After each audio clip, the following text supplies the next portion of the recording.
মানুষের ঘর বাড়ি জ্বালিয়ে দেয়, দেশের উপর নির্যাতন চালিয়ে দেয়।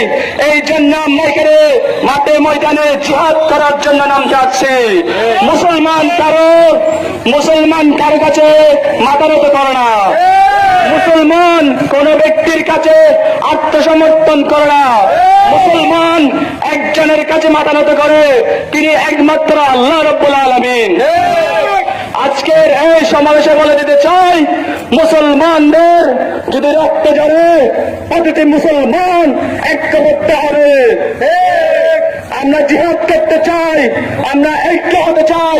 যখন আমাদের মুসলমানদের বিরুদ্ধে কেউ আঘাত করবে তখন আমরা ঐক্যবদ্ধ হতে চাই।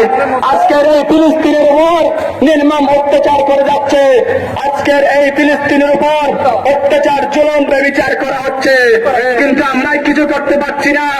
আমরা তাই এখান থেকে প্রতিবাদ করে যাচ্ছি। আজকের এই সমাবেশ থেকে জানিয়ে দিতে চাই, মুসলমানদের যদি রক্তের বিনিময়ে রক্ত দিতে হয় তাও আমরা রাজি আছি। মুসলমানদের রক্ত ঝরতে দিব না আমরা।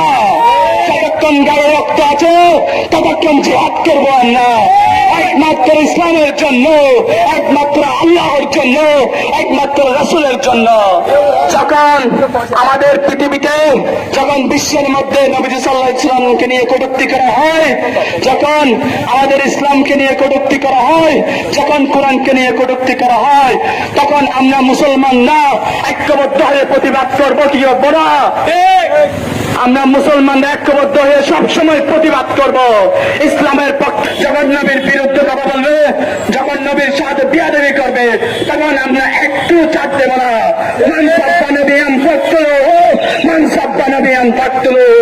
নবীজের বিরুদ্ধে কেউ কথা বললে তার জিহ্বা কেটে ফেলবো।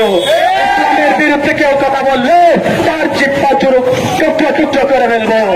আমরা মুসলমানরা ঐক্যবদ্ধ হতে চাই। যে আমরা যারা ছাত্র পরিষদের কাজে রেখে